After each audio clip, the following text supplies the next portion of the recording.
Pawan Bagh academy. I hope सब लोग बढ़िया होंगे स्टूडेंट्स। देखिए लास्ट हम लोगों का जो चैप्टर चल रहा है हेल्थ एंड डिसीज वाला चल ही रहा है, सभी लोगों को पता ही है। लास्ट मैंने आप लोगों को एबीए ब्लड ग्रुप जो टॉपिक है वो स्टार्ट करा दिया था, और कौन कौन से ब्लड ग्रुप होते हैं उस टाइमिंग पर, किस पर्सन में कौन सी एंटीजन होते हैं, कौन सी एंटीबॉडी होती है, कौन से ब्लड को डोनेट कर सकते हैं, कौन से ब्लड को रिसीव कर सकते हैं, ये टेबल मैंने आपको बता दी थी। और यहाँ से आगे पैराग्राफ से हम लोगों को कंटिन्यू करना था। तो let's continue. He found two antigens और agglutinogens on the surface of human red blood cells and name them as antigen A and antigen B। यहाँ पे देखिए, यहाँ पर हम लोग लैंडस्ट्रॉम की बात कर रहे थे जिनको नोबेल प्राइज मिला था ह्यूमन ब्लड ग्रुप की डिस्कवरी के लिए। इन्होंने एक चीज की डिस्कवरी और करी थी कि जो ह्यूमंस के आरबीसी होते हैं, तो आरबीसी के सरफेस पर दो एंटीजन की प्रेजेंस होती है। एक होते हैं एंटीजन ए, एक होते हैं antigen B. And he also noticed the corresponding antibodies in the serum called A and B।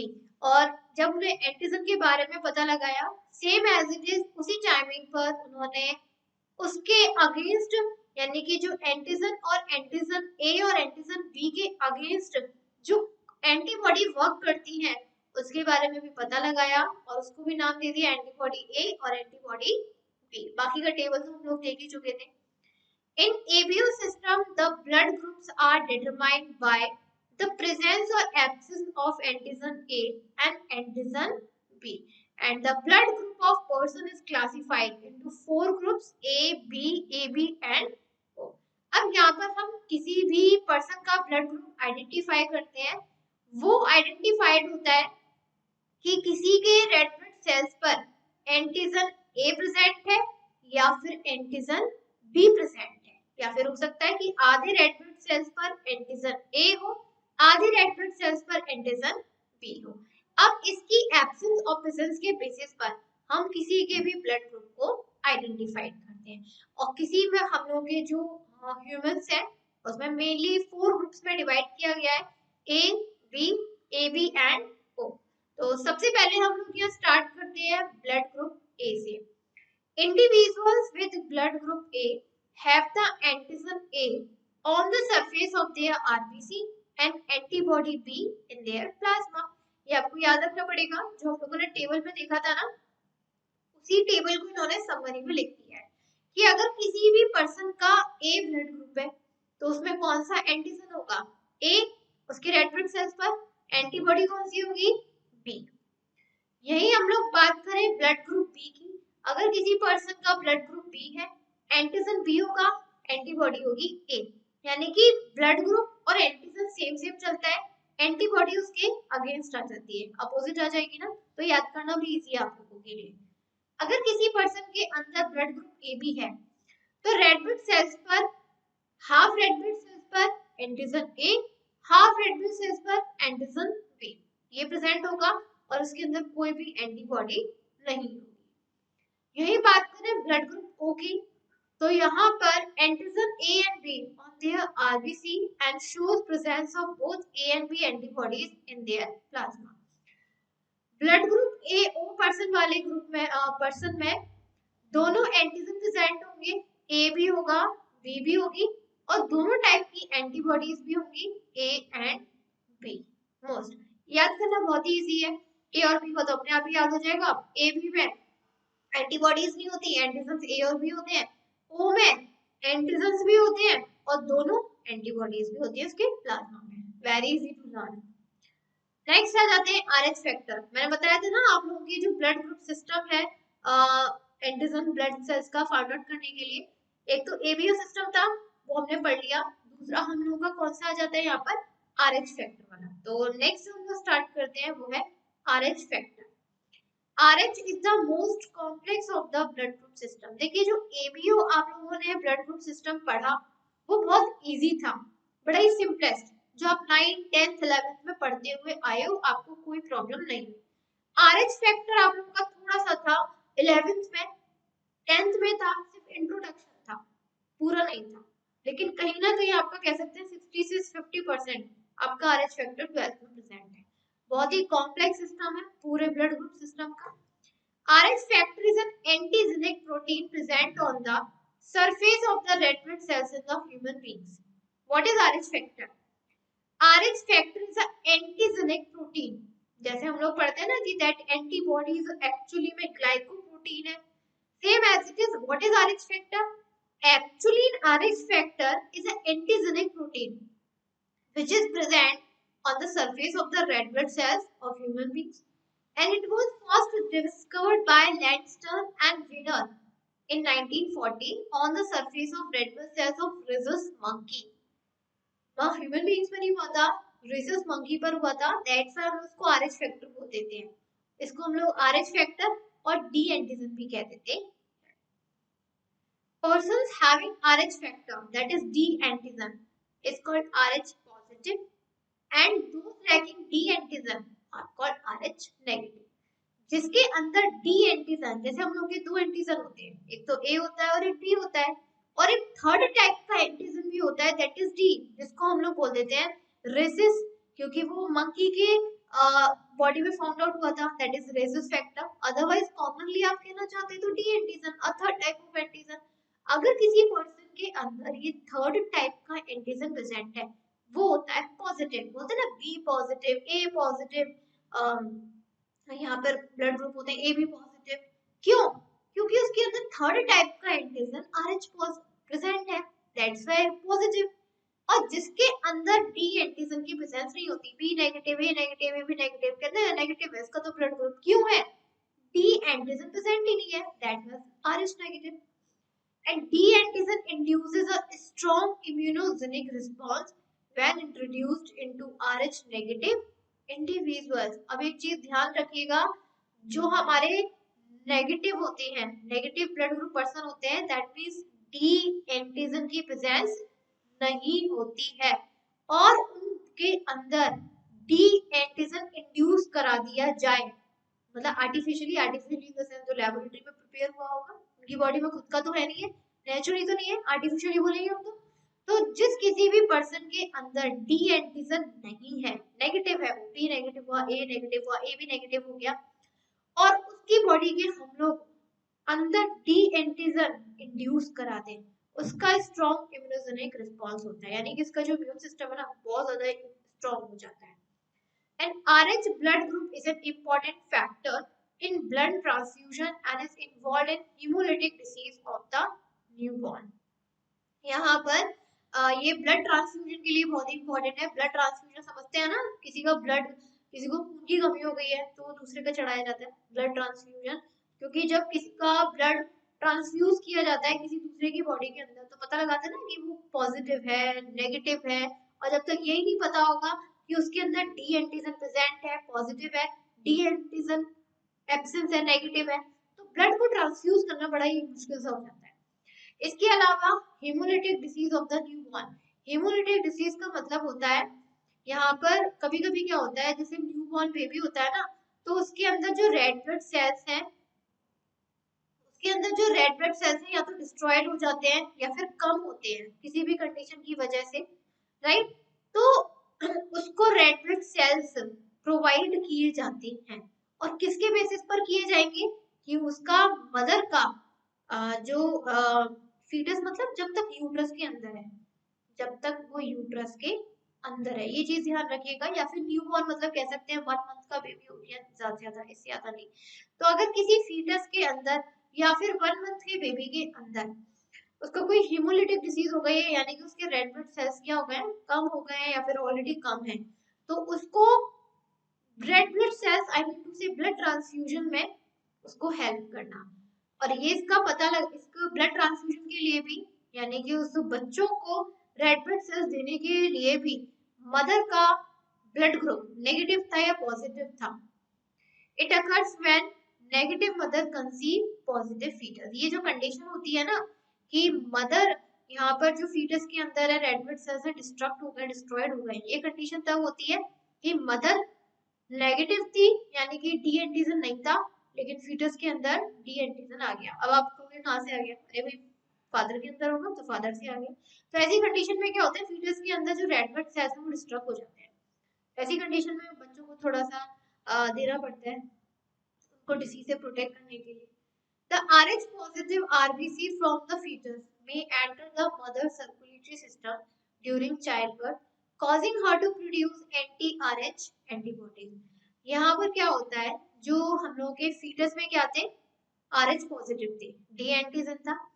ये डी एंटीजन फीटस से मदर के सर्कुलेटरी सिस्टम में चाइल्ड बर्थ के टाइमिंग पर एंटर हो जाते हैं और मदर के अंदर एंटी आरएच एंटीबॉडीज बनाना शुरू कर देते हैं, जिसकी वजह से Rh positive fetus will be expose to the anti Rh antibodies produced by mother which result in HDN. अब हुआ क्या, देखिए कंडीशन दोबारा समझिए। मदर कैसी थी, नेगेटिव थी, डी एंटीजन उसमें नहीं था। बच्चा पैदा हुआ पॉजिटिव, दैट मीन फादर से मिल गए होंगे उसे, दैट जिसकी वजह से उसके अंदर डी एंटीजन प्रेजेंट था। अब यहाँ पर क्या हुआ, पूरे 9 मंथ के टाइमिंग के पीरियड में या फिर जब बच्चा डिलीवर हो रहा था उस टाइमिंग पर इसके अंदर जो डी एंटीजन था बच्चे के अंदर, वो प्लेसेंटा से होते हुए मदर की बॉडी में एंटर कर गया, डी एंटीजन कर गया और कौन सा स्ट्रक्चर बना दिया, एंटी आरएच एंटीबॉडीज बना दिया। अब कंडीशन क्या हुई भाई, बच्चे को कोई अपने अलग से तो कुछ बना नहीं पा रहा है, अभी वो इतना डेवलप ही नहीं हुआ है, अभी वो इतना मैच्योर ही नहीं हुआ है कि उसकी बॉडी अपने आप खुद कुछ बना सके, होता ही नहीं होता। जब बच्चे का डी एंटीजन मदर की बॉडी में चला गया तो बच्चे के अंदर तो कमी आ गई ना, ऑब्वियस सी बात है, उसके अंदर तो डिक्रीजमेंट आ गया, लिखा भी हुआ है fetus will be exposed to the anti-RH antibodies, that means बच्चे के अंदर क्या है, जो नेगेटिव है वो बढ़ता चला गया, जिसकी वजह से उसके अंदर जो हीमोलिटिक डिसीज थी यानी कि रेड ब्लड सेल्स जो डिस्ट्रॉयड थे वो होना शुरू हो गए। और इस डिसीज से बचने के लिए negative mother is injected with the anti RH antibody during all pregnancy carrying RH positive. इस कंडीशन में क्या करना पड़ता है कि जो नेगेटिव मदर है ना, इसीलिए जब मदर प्रेग्नेंट होती है तो उसके पूरे सब चीज का चेकअप करवा लिया जाता है, ब्लड ग्रुप का एंड एंटीजन का, एंटीबॉडीज का, ताकि आगे जाके बच्चों को कोई परेशानी ना हो।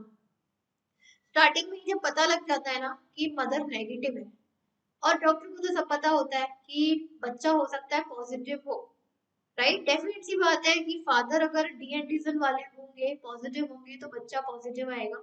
तो बच्चे के अंदर डी एंटीजन प्रेजेंट है और मदर डी एंटीजन नहीं है, तो बच्चे के जो डी एंटीजन है वो मदर की बॉडी में जाना शुरू हो जाएंगे, प्लेसेंटा के थ्रू एक्सचेंज होता है सारा मटेरियल, तो बच्चे के अंदर क्या है, कमी आ जाएगी डी एंटीजन की, जो उसकी जान को खतरा, कहते हैं जान को खतरा, कॉम्प्लिकेशन। तो ऐसी कंडीशन में पूरे 9 मंथ के पीरियड में क्या किया जाता है कि मदर के अंदर डी एंटीजन आर्टिफिशियली इंजेक्ट करा जाता है, यानी कि दवाइयां दी जाती हैं, इंजेक्शन लगता है, जो कुछ भी लगता है, ताकि मदर के अंदर डी एंटीजन प्रेजेंट हो जाए और बच्चे के अंदर जो डी एंटीजन है वो प्लेसेंटा से होते हुए मदर की बॉडी के साथ एक्सचेंज ना हो। और जब एक्सचेंज नहीं होगा तो बच्चे के अंदर भी जो डी एंटीजन की है वो कमी नहीं होगी और बच्चे को भी कोई कॉम्प्लिकेशंस नहीं होगी। बड़ी दिक्कत होती है अगर किसी भी मदर का ब्लड ग्रुप नेगेटिव होता है, राइट, जिस किसी का पॉजिटिव है बहुत अच्छी बात है, फिर कोई प्रॉब्लम नहीं होती है प्रेगनेंसी में या फिर कभी भी आगे चल के, लेकिन किसी भी मदर का, आई मीन टू से गर्ल का या फीमेल का नेगेटिव है, डी एंटीजन नहीं है, तो उसको प्रेगनेंसी में सबसे ज्यादा प्रॉब्लम, कॉम्प्लिकेशंस तभी आते हैं उसी कंडीशन। चलिए अब आ जाते हैं common human disease. Diseases is defined as the condition of disturbed or diminished functioning of one or more organs or organ system of the body caused due to infection, defective diet or heredity। अभी तक हम लोगों ने पढ़ा health के बारे में कि हमारी बॉडी की हेल्थ कैसे होती है, कैसे मेंटेन होती है और क्या क्या हमारी बॉडी फंक्शन करती है। अभी जो हम लोग का टॉपिक आने वाला है वो है डिसीज, क्योंकि हम लोग का चैप्टर का नेम क्या है, हेल्थ एंड डिसीज। हेल्थ के बारे में तो पढ़ के ही आ रहे हैं, अब थोड़ा डिसीज के बारे में पढ़ लेते हैं। तो what is a disease, definition आ जाती है कभी कभी 2 मार्क्स की लिखने की, that what is a disease. Disease हमारी बॉडी की एक ऐसी कंडीशन है जब हमारा कोई भी एक या एक से ज्यादा ऑर्गन डिस्टर्ब हो जाता है, फंक्शन नहीं करता, राइट, या फिर हमारे कोई भी ऑर्गन सिस्टम में कोई इन्फेक्शन हो गया, हम लोग डाइट अच्छी नहीं ले रहे हैं, या फिर हेरिडिटी मतलब जो पेरेंट्स से मिलते हैं, तो ये कंडीशन होती है डिसीज की। All human disease can be broadly categorised into congenital diseases and acquired diseases. और डिसीजेस को भी हम लोग दो कैटेगरी में डिवाइड करके पढ़ते हैं। एक होती है हम लोगों की कंजेंशियल, दूसरी होती है हम लोगों की एक्वायर्ड। कंजेंशियल डिसीजेस होती है जो बर्थ से मिल जाती हैं, यानी कि एक तरीके से जेनेटिक। कैसे हैं यहाँ पर? जेनेटिक एब्नॉर्मलिटी या फिर मेटाबॉलिक डिसऑर्डर की बच्चे फादर को थी बच्चे में आ गई, मदर में थी बच्चे में आ गई, ये होती है कंजेंशियल। दूसरी होती है एक्वायर्ड। एक्वायर्ड का मतलब आप लोग चाहते हैं ग्रेड कर लेना कि आफ्टर बर्थ हमें कोई बीमारी हो जाती है, वो होती है एक्वायर्ड। अब हम लोग की जो कंजेंशियल डिसीजेस हैं परमानेंट होती है, इनका कोई भी क्योर नहीं होता है, practically incurable. But modern research has helped to cure some inborn diseases through gene therapy, enzyme replacement therapy, etc. लेकिन मॉडर्न रिसर्च के अकॉर्डिंग कहीं ना कहीं जो इनबॉर्न डिसीजेस हैं जो बच्चों में अपने पेरेंट्स से मिल रही है, उसको जीन थेरेपी या फिर एंजाइम रिप्लेसमेंट थेरेपी से कहीं ना कहीं हम उसको कम कर देते हैं। मैं ये नहीं कह रही कि पूरी तरीके से क्योर हो जाती है, लेकिन कुछ हद तक कम हो जाती है। कि जो बच्चा 50 साल से जीने वाला था सिर्फ और सिर्फ 50 साल, हो सकता है उसकी एज थोड़ा सा 80 हो जाए, 70 हो जाए, 20-30 साल बढ़ जाए, लाइक दैट। नेक्स्ट आते हैं एक्वायर्ड डिसीजेस पर। डेवलप्ड आफ्टर द बर्थ, जन्म के बाद। और ये अगेन हम लोगों की दो टाइप में डिवाइडेड होती है। सब डिवाइडेड इनटू कम्युनिकेबल और इन्फेक्शियस डिसीजेस, नॉन कम्युनिकेबल और नॉन इन्फेक्शियस डिसीजेस। एक्वायर्ड मतलब हम लोगों का जन्म हो चुका है, आफ्टर बर्थ हम इस इन्वायरमेंट में रह रहे हैं, अपने आसपास की चीजों से इंटरेक्ट हो रहे हैं, एक दूसरे से मिल रहे हैं, और इस पूरे लाइफ टाइम में, चाहे कोई 70 साल जी रहा है, 80 साल जी रहा है, इस पूरे लाइफ टाइम में हम लोगों को एक दूसरे से या इन्वायरमेंट से जो डिसीजेस हम लोगों की बॉडी में हो जाती है, that is acquired diseases. Acquired diseases again दो टाइप की होती है, कम्युनिकेबल इन्फेक्शियस भी कह सकते हैं, नॉन कम्युनिकेबल नॉन इन्फेक्शियस भी कह सकते हैं। कम्युनिकेबल इन्फेक्शियस मतलब एक दूसरे से इन्फेक्शन हो जाए, किसी को कोल्ड हो रहा है, हम उससे मिल गए, हमने उनसे हग कर लिया, हमने हैंडशेक कर लिया, उसके क्लॉथ को यूज कर लिया, इन्फेक्शन लाइक कोरोना। कोरोना से बेस्ट एग्जांपल मैं क्या दे सकती हूँ, कम्युनिकेबल है ना। कोई मोदी ने क्या कहा है, 10 फीट दूरी है जरूरी, क्यों? कम्युनिकेबल है। नॉन कम्युनिकेबल है जो किसी से नहीं हो सकती, लाइक सपोज करिए किसी को डायबिटीज है, तो वो इसके ब्लड में है, हमें उसके ब्लड से क्या करना है, ये थोड़े ना कम्युनिकेट हो जाएंगे, नॉट पॉसिबल, नॉन इन्फेक्शियस है। किसी को चोट लग गई है, किसी को चोट लग गई है, या कोई मेंटली स्ट्रेस हो गया है, तो क्या वो आपको ट्रांसफर हो जाएगा? कभी नहीं होगा, non communicable non infectious. The diseases which are transmitted from infected person to another healthy person directly or indirectly are known as communicable or infectious. ऐसी डिसीजेस जो एक इन्फेक्टेड पर्सन से किसी दूसरे हेल्थी पर्सन पर ट्रांसफर हो जाए, directly चाहे इनडायरेक्टली। डायरेक्टली मतलब डायरेक्ट हमने उसे हैंडशेक कर लिया, उसका झूठा खाना खा लिया, झूठा पानी पी लिया, उसको गले लगा लिया। इनडायरेक्टली मतलब हमने उसका हैंकी यूज किया, हमने उसके कपड़े यूज कर लिए, हम उसके बिस्तर पर सो गए, indirectly. They are not communicable. Malaria and other diseases which are to be studied in this chapter are example of this. यहाँ पर communicable में जैसे मलेरिया है और बहुत सारे डिसीजेस हैं जो हम लोग एग्जाम्पल के तौर पर इस चैप्टर में पढ़ेंगे। Now the diseases that cannot be transmitted from infected person to another healthy person directly or indirectly known as non-communicable or non-infectious diseases. ऐसी डिसीजेस जो एक इन्फेक्टेड पर्सन से दूसरे हेल्थी पर्सन पर डायरेक्टली चाहे इनडायरेक्टली ट्रांसफर हो ही नहीं सकती, that is non communicable and non infection. जैसे कि कैंसर। कैंसर बहुत लोग डाउट में रहते हैं, अरे उसको कैंसर उसके पास नहीं जाना। What is the meaning of cancer? The production of extra cells. हमारी बॉडी में सपोज करिए हमारी बॉडी में जगह है 3 ट्रिलियन सेल्स की, हमारी बॉडी में भी अपनी अपनी जगह होती है, ऐसे थोड़ा ये पूरा भरी जा रही है। हमारी बॉडी में जगह है कि हमारी बॉडी में 3 ट्रिलियन सेल्स सरवाइव कर सकते हैं, लेकिन कुछ प्रॉब्लम की वजह से कुछ सेल्स ने कम अपने 3 ट्रिलियन सेल्स को 3.5 ट्रिलियन सेल्स बना दिए, यानी कि 5 एक्स्ट्रा कर ली। अब हमारी बॉडी में तो भाई 3 की जरूरत थी, 5 और बढ़ गए, तो ये क्या करते हैं, ये 5 एक दूसरे से अब कई जगह नहीं होती तो खिच पिच करके ऐसे पिचक जाते हैं ना, ऐसे एक दूसरे से ज्वाइंट हो जाते, ग्रुप फॉर्म कर लेते हैं। ये 5 सेल ने मिलकर क्या कर लिया, ऐसे ग्रुप की फॉर्मेशन कर ली, मास की फॉर्मेशन कर ली, जगह तो है नहीं है। इसी को हम लोग क्या बोल देते हैं, cancer. The production of extra cells in body. तो भाई किसी बॉडी के अंदर, किसी पर्सन की बॉडी के अंदर कैंसर हो गया, उसके सेल्स एक्स्ट्रा प्रोड्यूस हो गए, तो वो थोड़ी ना आपको ट्रांसफर हो जाएंगे, राइट। इसके अलावा डेफिशिएंसी डिसीज, डेफिशिएंसी डिसीज में आ जाएगा आपको विटामिन ए की कमी है, विटामिन डी की कमी है, तो क्या वो मुझे हो जाएगी, not possible. Communicable diseases are caused by pathogens. जो हमारी कम्युनिकेबल डिसीजेस हैं वो पैथोजन से होती है। Pathogen micro organism like virus, bacteria, fungi, helminth worms etcetera, and all these causing hormones organisms are called pathogens। और ऐसे organisms जो diseases को करते हैं उनको बोलते हैं pathogens। and many pathogens use another organism the vector to reach us।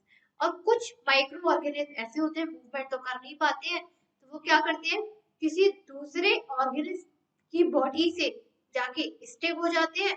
और अगर वो दूसरा ऑर्गेनिज्म किसी फूड पर जाके बैठ गया, किसी की बॉडी पर जाके बैठ गया, ये जो स्टिक हो गए हैं, जो हम लोगों के डिसीज कॉजिंग ऑर्गेनिज्म है, जो कि दूसरे ऑर्गेनिज्म पर बॉडी में स्टिक हो गए, ये हमारे खाने पर बैठ आ जाते हैं छूट के, और हमारे खाने को पॉइजन कर देते हैं।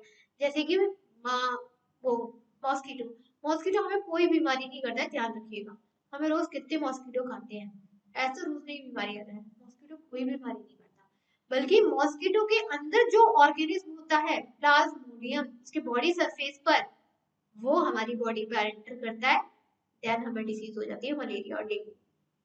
सेम एज इट इज मक्खी होती है घर में, हाँ मक्खी सब जानते हैं, मक्खी कोई डिसीज नहीं करती है, बल्कि उसकी बॉडी पर कोई भी बैक्टीरिया, वायरस या फंजाई स्टिक हो जाते हैं। अब वो मक्खी क्या आई, हम लोगों की बॉडी पर खाने पर जाके बैठ गई, एंड देन वो जो डिसीज कॉजिंग पैथोजन है वो उस खाने पर या फूड पर निकल जाते हैं, एंड देन डिसीज करते हैं।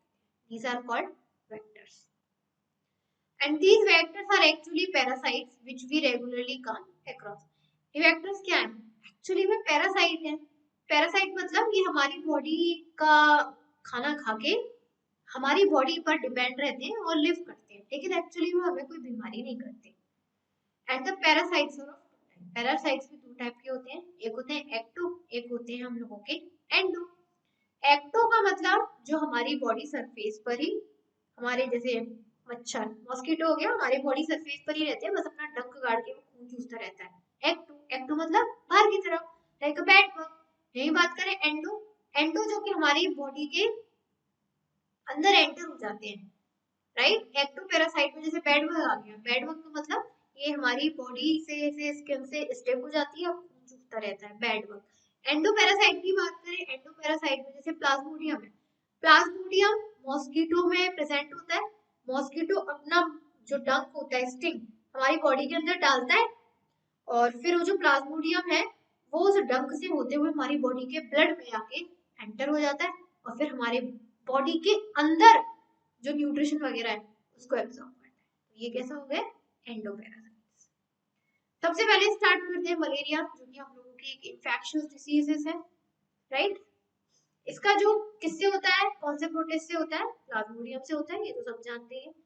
प्लाज्मोडियम में भी हमारी 4 स्पीसीज होती है। देखिए कोई भी ऑर्गेनिज्म है तो ऑब्वियस सी बात है कि उसकी स्पीसीज भी होंगी, तो प्लाज्मोडियम की 4 स्पीसीज होती हैं, P. vivax, P. ovale, P. malarial, P. falciparum।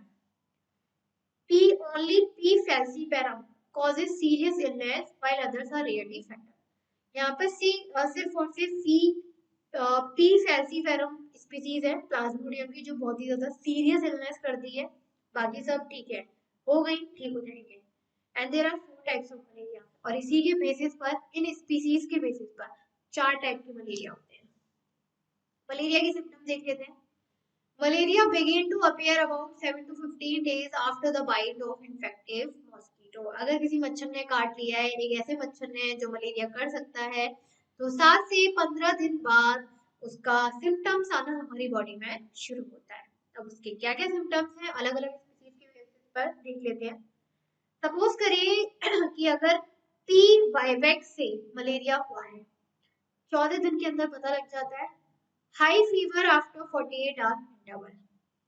अगर पी मलेरिया से मलेरिया होता है 28 डेज का टाइम होता है, high fever after 72 hour interval. अगर पी ओवल से हुआ है तो 17 days, high fever after 48 hour interval. P falciparum से हुआ है तो incubation period 12 days, high fever at irregular interval between 22 to 48 months. Okay. Initial symptoms देख लेते हैं। इनिशियल सिम्टम्स मतलब इसके अलावा और कोई क्या क्या हमारी बॉडी में होता है। फीवर, हेडेक, चिल्स, ठंड, may be difficult to recognise as malaria. उससे तो पता लगा ही नहीं सकते कि मलेरिया है कि क्या है, ऐसा तो कभी कभी कोल्ड में भी हो जाता है, that's why. Classical symptoms of malaria is cyclic occurrence of high fever followed by sweating, sudden shivering. जब हमारी बॉडी में इसके सिम्टम्स बड़े हो जाते हैं, बढ़ना शुरू हो जाते हैं। साइक्लिक अकरेंस जैसे कि समय समय पर फीवर आते रहना, 4 घंटे बाद, 10 घंटे बाद, 12 घंटे बाद, बार रिपीट हो रहा है। स्वेटिंग आना, सडन शिवरिंग, अचानक से ठंड, सुकून मतलब ठंड लग जाना। Such entire episode lasts for 4 to 6 hours and recurs every 2 days or 3 days. यानी कि ये जो पूरा साइक्लिक अकरेंस हो रहा है 4 से 6 घंटे बाद, बार बार रिपीट हो रहा है कम से कम 3 से 4 दिन के लिए। समझ जाइए मलेरिया हुआ है। वॉमिटिंग हो जाती है, कन्वल्शंस हो जाते हैं, जॉइंट पेन होता है, एनीमिया हो सकता है अगर हम लोगों ने टाइम पे डॉक्टर को नहीं दिखाया, राइट। तो जो रेड ब्लड सेल्स हैं, जो प्लाज्मोडियम है ना, वो रेड ब्लड सेल्स को रप्चर, डिस्ट्रॉय करना स्टार्ट कर देता है, जिसकी वजह से एनीमिया होने के चांसेस है। Haemoglobinuria, hepatomegaly that is liver enlargement, retinal damage, eye में जो रेटिना होता है वो डैमेज होना स्टार्ट हो जाता है। सेरेब्रल मलेरिया, ब्रेन इन्फेक्शन भी हो सकता है। डिपेंड करता है कि आप डॉक्टर के पास कब तक नहीं जा रहे, और जितना ज्यादा आप डॉक्टर के पास जाने में लेट करोगे उतना ज्यादा चीजें बढ़ती चली जाती है। अगर टाइम पे चले गए, टाइम पे दवाई ले ली तो कुछ नहीं होगा। ठीक है, यहाँ पर आपको डायग्राम में भी दिखाया गया है। Cycle in mosquito, cycle in human. सबसे पहले क्या हुआ यहाँ पर, ये हमारी ह्यूमन की स्किन है, पूरा ये ह्यूमन की स्किन है। ओके, अब यहाँ पर आप देख सकते हैं, यहाँ पर आप देखिए, अब यहाँ पर हुआ क्या, हम लोगों की ह्यूमन स्किन थी, यहाँ पर ये हमारे जो स्पोरोजाइट, साइकिलिन मॉस्किटो में दिखाया गया है। जैसे मॉस्किटो था, मॉस्किटो ने अपने गैमीट्स को प्रोड्यूस किया। पहले माइक्रो था, छोटा था, ये माइक्रो गैमीट और बड़ा हुआ मैक्रो, जाइगोट बना, जाइगोट से फिर ये आपका आ गया यहाँ पर ओकेनाइट में, ओकेनाइट से oocyst में कन्वर्ट हुआ, oocyst फिर इसका बर्स्ट हो गया, बर्स्ट होने के बाद यहाँ पर स्पोरोजाइट्स, यानी कि जो हम लोगों का बेबी था मच्छर का स्पोरोजाइट्स, वो क्या हो गया, प्रोड्यूस्ड हो गया। फिर ये हमारी ह्यूमन स्किन में है, ह्यूमन स्किन में एंटर हो गया। ह्यूमन स्किन में क्या हो गया, हैपेटिक सेल, हैपेटिक सेल में क्या हुआ, हाइप्नोजॉइट हुआ, हाइप्नोजॉइट के अंदर प्लाज्मोडियम एंटर हुआ हैप्टिक सेल्स में। फिर ये थोड़ा सा ब्रेक हो गया मैच्योर होने के बाद, मैच्योर होने के बाद मेरोजॉइट्स रिलीज हो गए। मेरोजॉइट्स ने क्या किया, हम लोगों के जो इराइथ्रोसाइट्स थे उसमें एंटर किया, इराइथ्रोसाइट्स के अंदर पॉइजन एंटर हो गया, जिसको हमने बोला ट्रोफोजॉइट। उसके बाद फिर ऐसे ऐसे करके पॉइजन एंटर होता गया, इराइथ्रोसाइट सूट्स, जब ये मैच्योर हो जाएगा तो इराइथ्रोसाइट्स हमारे बर्स्ट हो जाते हैं। बर्स्ट होने के बाद फिर ये आरबीसी जो हम लोगों के एकदम से खराब हो गए, और जो हम लोगों के न्यू आरबीसी बने वो भी कैसे थे, हम लोग न्यूली इन्फेक्टेड थे, और इसके अंदर से गैमीट्स निकले। गैमीट्स निकलने का मतलब है कि जब एक प्लाज्मोडियम एंटर हुआ, एक प्लाज्मोडियम ने कम से कम 10 या 12 न्यू प्लाज्मोडियम को जन्म दे दिया, क्योंकि उसने पहले हम लोगों के रेड ब्लड सेल्स को खराब किया, रेड ब्लड सेल्स के अंदर अपने गैमीट्स को एंटर करवा दिया, गैमीट्स बर्स्ट हो गए और न्यू प्लाज्मोडियम क्या हो गए, बहुत सारे हमारी बॉडी में एंटर हो गए। ये चीज होती है। ओके, आई होप यहाँ तक क्लियर होगा। उसके बाद इसका मोड ऑफ ट्रांसमिशन भी है, डायग्नोसिस ट्रीटमेंट भी है, प्रिवेंशन कंट्रोल भी है, और बहुत सारी डिसीजेस हैं जो हमें डिटेल में पढ़नी है। इसको हम लोग अपने नेक्स्ट सेशन से कंटिन्यू करेंगे। आई होप यहाँ तक क्लियर होगा। ये डायग्राम आ जाता है 3 मार्क्स से बनाने के लिए, तो याद कर लीजिए, अच्छे से प्रैक्टिस कर लीजिए और रिवाइज करते रहिए। ओके स्टूडेंट, मिलते हैं नेक्स्ट सेशन में इसी टॉपिक को कंटिन्यू करते हुए। तब तक के लिए thank you student, bye bye to all.